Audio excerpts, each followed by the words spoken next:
All right, so for my final Oscar review before the 96th annual Academy Awards, I will talk about 20 Days in Mariupol, right? This was a show that I was hearing about late last year, when people were Right. compiling the best of lists, and this actually made it there. This was, probably one of the most well-received documentaries of 2023, right? But I heard early on, and just off the cover alone, off the poster, sorry, alone, yeah, this is rough material.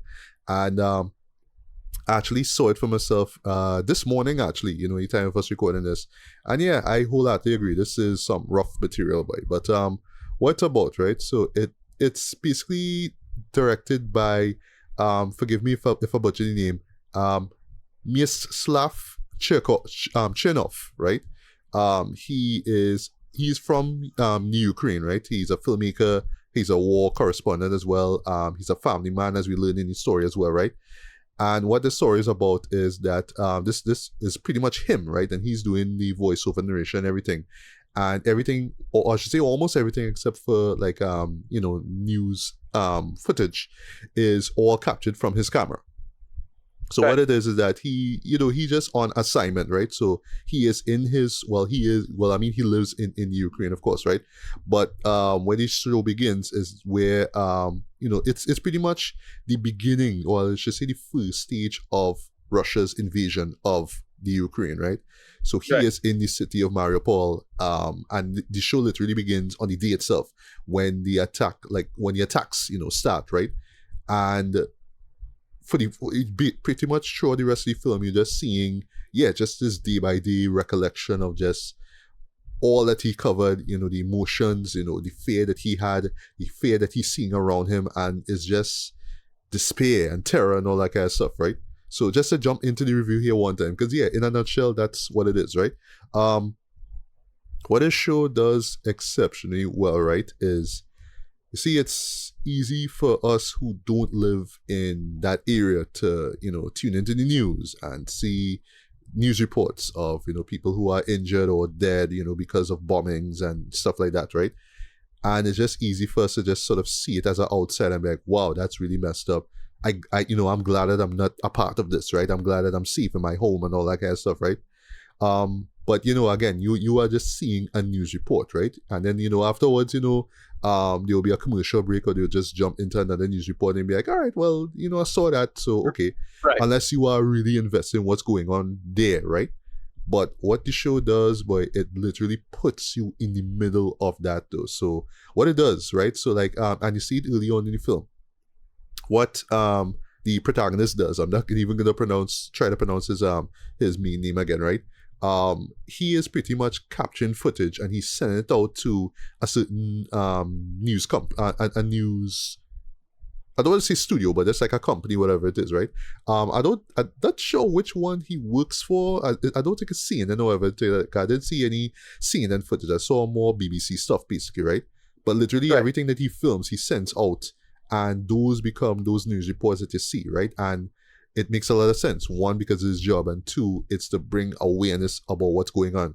I like that the show frames it well. They don't spend too much time on it, but they show, just how easy it is that news or footage of something newsworthy could be manipulated. You could think, oh, it's just, oh, it's a fabrication, blah blah blah, right? And I mean, fun fact, or I should say, spoiler alert, there's a Russian guy who gets interviewed, and then you say, oh, that stuff with, this bombing at this hospital, oh, that's all fabricated, that's all fake. That's an actor who came out bloody and bruised out of the hospital. But no, you see it before, it's like, no, this is all real. And I love how the show, really gets into that, right? So, not surprising, yes, this is not for the faint of heart, right? This is a PBS release as well too. You could actually watch it on their website, right? It's a PBS PBS, sorry, release, right? But it is pretty graphic. Not just it. Well, not so much into the violence, but just the content, right? You're seeing a lot of like bloody, bruised bodies and corpses and all that kind of stuff. There's some language here or there as well too, and I like that. It keeps things very unfiltered, right? Ever so often you will blur a face or whatnot, just to protect for the sake of the family and all that kind of stuff, right? But everything that you see in this film is raw, it's uncut, it's grim though, like just incredibly grim though, right? And like a film that I talked about last week, The Zone of Interest, I don't know if you saw it as yet. Yeah, it really gets deep into you, right? Like it really gets on your skin, right? But while like that film, for example, Zone of Interest, just unsettles you, right? This one just flat out just depresses you, but like you really feel like you are in the thick of things, right? And just seeing these families suffer, losing loved ones, losing, kids dying, all that kind of stuff. Yes, it's really hard to watch, right? But one thing I love about the film too is that it doesn't do this in an exploitative way, right? It could have just been, oh, Russia's bad, let's just show how blatant they are by just firing at, apartment buildings and hospitals. But no, it doesn't really do that, right? It just shows you just the after effects now, and I love that it zeroes in on just the normal citizen, somebody, the innocent, somebody who have nothing to do with this whole battle, right? And they are the ones who are being hurt, being killed, who losing life, who are seeing other people losing lives and whatnot, and they're suffering, right? And it's really, really, really heartbreaking, right? But there's also a moment too where this Ukrainian guy was seeing how he wasn't even sure how this war started, so the show could have just easily said, yes, it's Russia's fault because they invaded first, right? In quotes, right? But I like that the show does two things. One, it says, well, you have that one guy where he says, I don't even know where it really started or why or whatnot, but it needs to stop, right? And just simple and plain, that's it. That's the message right there. Doesn't matter who fired the first shot. It's just the people who are in the midst of it who are suffering the most, right? And that's what the show is really, touching on, right? And then secondly, just giving us a little background into the protagonist himself. Yeah, as I said before, he's a war correspondent. He's covered a lot, or I should say not a lot, but there's numerous war events that took place in his home, right? And around, I should say within the vicinity of Russia. I should mention too, Mariupol is one of the cities closest to Russia as well, right? Right. So you can imagine the impact they're receiving, right, compared to other cities at that point in time, right? So yeah, he has been in the midst, in the thick of things a lot, right? He's seen a lot of death, a lot of violence, all that kind of stuff now. There's a great moment where he narrates, right, where he's talking about how he's not, like, he always wondered if there'll be a day where his two daughters ask him, what did you really do in terms of trying to stop this present war here?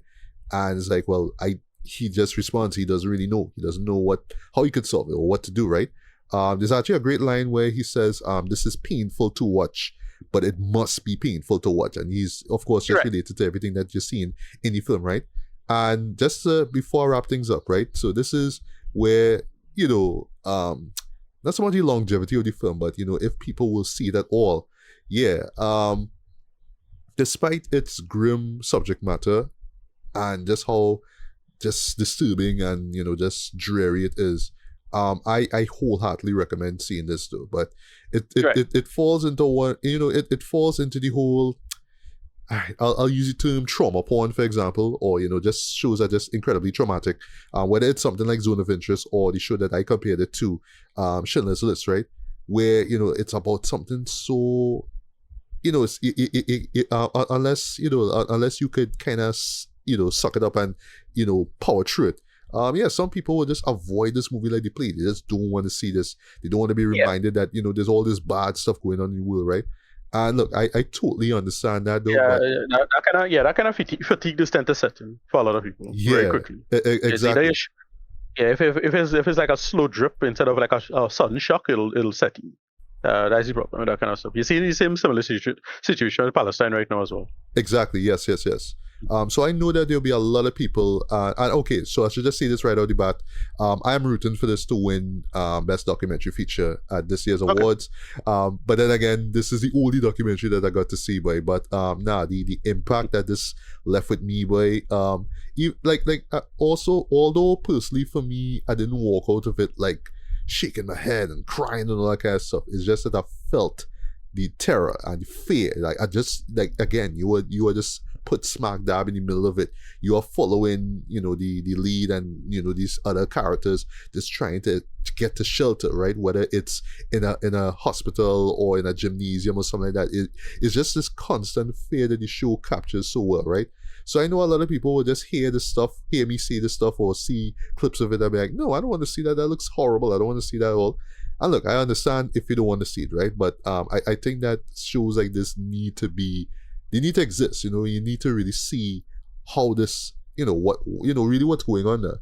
And that, for me, I'm actually glad that the show exists, right? So, again, it's one thing to hear about it in the news or see like a news report or whatnot, but it's another thing to feel like you are in the middle of it all, and you're just hearing explosions and gunfire and all that kind of stuff, and then even worse, you're seeing people around you just broken down, just physically and mentally. It's rough, but it's necessary. I think that shows like this need to exist, so yeah, we will understand how it is up there, right?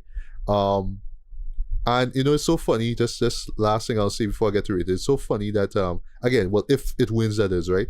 Last year's winner was Navalny, right? Which was about the late great Alexei Navalny, right? And yeah, I mean that show put me on to him, and I love that, or at least I hope that with that film Navalny winning best documentary last year, I hope it put a lot of people around the world onto his work and what he was doing when he was alive, right? So I do hope that with this movie here, if it wins, more people will not just pay attention to what's going on, but try to do something, right? Whatever little way they can, right? Whether it's spreading awareness or just letting people know about it, or I don't know, like just donating money or something, just something that could be done, right? Not just ignore it, right? But if it does not win, though, still the mere fact that it just leaves such an indelible impact on you, though, I think, yeah, really, really matters in the end of the day, right? But I think that, again, if it wins, it will, more people will be aware of it. I know a lot of people probably don't even know that this show exists, right? But yeah, I mean, it's a great film. It does exactly what it had to do, intent-wise, execution-wise. It was great. The music is tense as all hell. The narration totally works, and again, just seeing the story play out, and then especially with the way how it ends and the little factor that they give at the end, I'm not gonna spoil it. Yeah, boy, it really, really, really hit hard, though. It really did, right? But this is essential viewing, though. But again, it's not gonna be for everybody, of course, obviously. But again, shows like this need to exist, man. I'm glad that this one in particular does. And yeah, I have absolutely no complaints about this movie. Like, it did everything that it was supposed to do. Like, it was simple. It was to the point. It gives the points. It puts us in hell, and it tells you just how bad it all is, and just leaves it up to you to just sort of figure out what to make of it, right? And yeah, that's exactly what the show did, right? So yeah, this totally worked for me, man. So rating wise, I'm going very high with this. I'm gonna give this a 5. Just a clean 5 out of 5, man. I'm seeing this before you die. Yes, it is great. It is great. Again, I can't think of any flaw with this, right? Maybe if I watch it again, and to be fair, it is something that I could see myself watching over, but not in a hurry. But like, that first time was enough, and I don't know, maybe months from now, maybe I'll check it over, and then I could be like, oh, maybe they could have cut this better, or maybe they could have showed this more, or whatever. But to me, everything was just perfect. It was just pristine. It was exactly the way it needed to be, right? And not just as a a PBS production, but just as a film in general, just as an experience, right? So yeah, I wholeheartedly recommend this. I'm rooting for this to win. Then again, this is the only documentary that I saw. But again, if this wins, I do hope that it will bring more awareness to this situation, not just up there in Europe, but also what's going on right now with at Palestine and Gaza, and those areas as well too. It's just really like this call to action to just more or less, yeah, just end all this stuff, right? But it's easier said than done, right? So that's why I would say movies like this exist. But again, unless you are of the weak of stomach, yeah, I strongly recommend checking out 20 Days in Mariupol, man. Love this film. Nice.